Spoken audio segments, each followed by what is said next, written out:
to NATO. As you know, Chris, Sweden is a strong democracy, and it's a country with a substantial military capability. They've invested over the years in modernization. We have trained with them in a number of cases, and so being interoperable in a very short period of time would be no challenge with Sweden. And I was just in Sweden a couple of weeks ago, as you may know, and I had the opportunity to spend some time with the Minister of Defense, and also got a chance to look at some of their capabilities. Very impressed with the leadership in their military and the enthusiasm and commitment of their troops. So what they bring is, again, substantial military capability, a modern force, and they've invested a lot in their force. I was also impressed by their domain awareness, maritime domain awareness, and the awareness of what's going on in the skies around them as well, in the region. So they bring that to NATO as well. It will enhance our ability to be aware of what's going on in the maritime and the aerial domains. You ask about increasing activity with Sweden. We've done that already. We've increased the number of exercises and ship visits and a number of other things with Sweden. And so, I think we've continued to make progress and increased our opportunities to work towards greater interoperability. So, I think very encouraging. Now, you mentioned my interaction with my Turkish colleague. He's a brand new minister, recently installed. So my purpose in meeting him today was to an introductory meeting, just to congratulate him on being installed as Minister of Defense. And of course, I seize every opportunity to encourage him to move forward and approve the accession of Sweden. So, but it's a very short meeting, and I don't have anything to report out from that encounter. So. Thank you, sir. Next question go to Politico EU. Lily.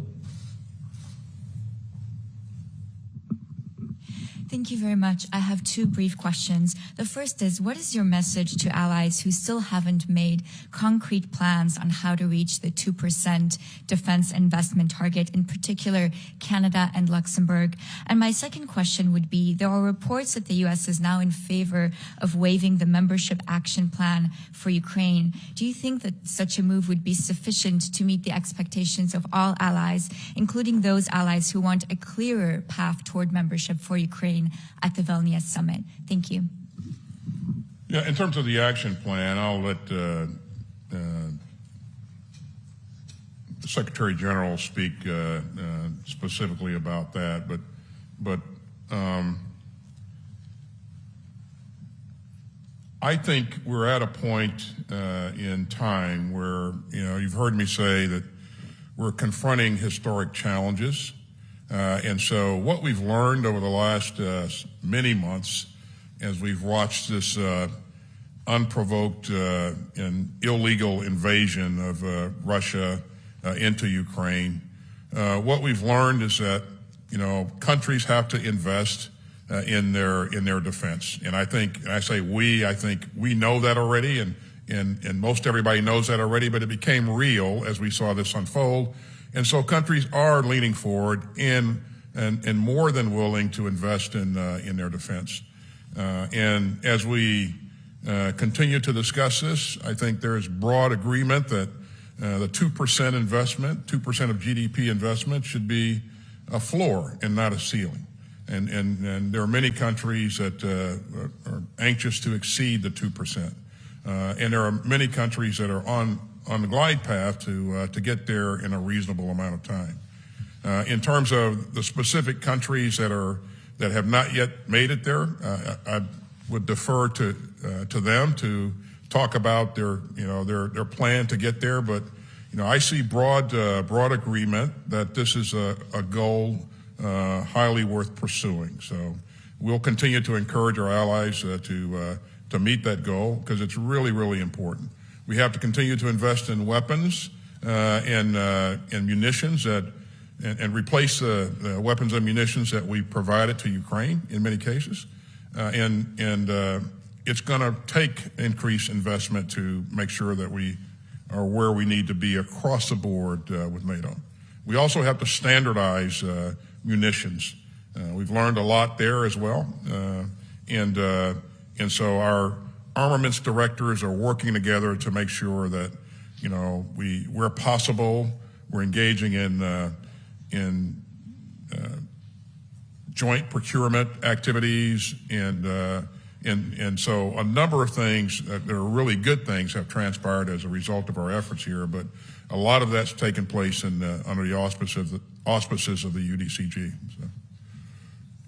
Let's go to Ellie, CBS News. Thank you for doing this. As you know, Secretary Blinken is traveling to Beijing this weekend, and one of his stated goals is to improve military communications. How would you describe the current mill-to-mill communications with China, and have you reached out for a meeting with your counterpart since Singapore? Thank you. Well, thanks, Ellie. As you know, I have made an effort prior to going to Singapore and while at Singapore to engage my counterpart, and I'm confident that over time that's going to happen. We're going to meet at some point in time, but we're not there yet. Not because we didn't try to, and we won't continue to try. As you know, I was in Singapore a week and a half ago. I've been on the road quite a bit, and so I've not reached out since. But again, the door is open, and my phone line is open.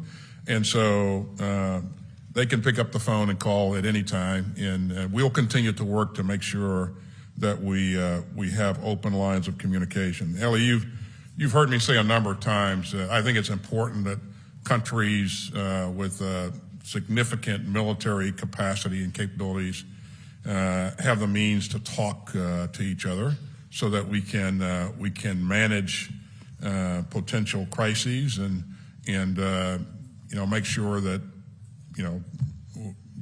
things aren't allowed to unnecessarily spiral out of control. The kind of relationship that we want to have with China is one of competition and not one of contention. So we'll continue to work to make sure that where and when possible, we open those lines of communication. So. We have time for one more question. Let's go to Elena from Suspilne, Ukraine. Secretary Austin, thank you very much. First of all, recently it was the information that appeared in the New York Times and several in other American media that U.S. may offer Ukraine some so-called Israeli security model. Can you explain in more detail what exactly does it mean, and do you think it is a viable idea and it will be available for Ukraine as some kind of security guarantees, although I guess you know that it's not the same security guarantees as the Ukrainian side would like to receive? Thanks, Elena.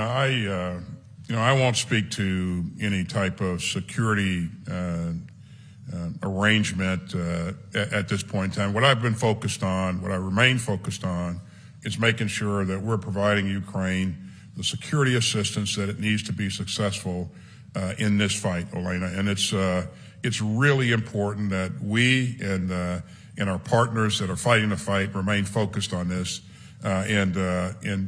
We'll have a bilateral relationship with Ukraine going forward, as you would imagine. The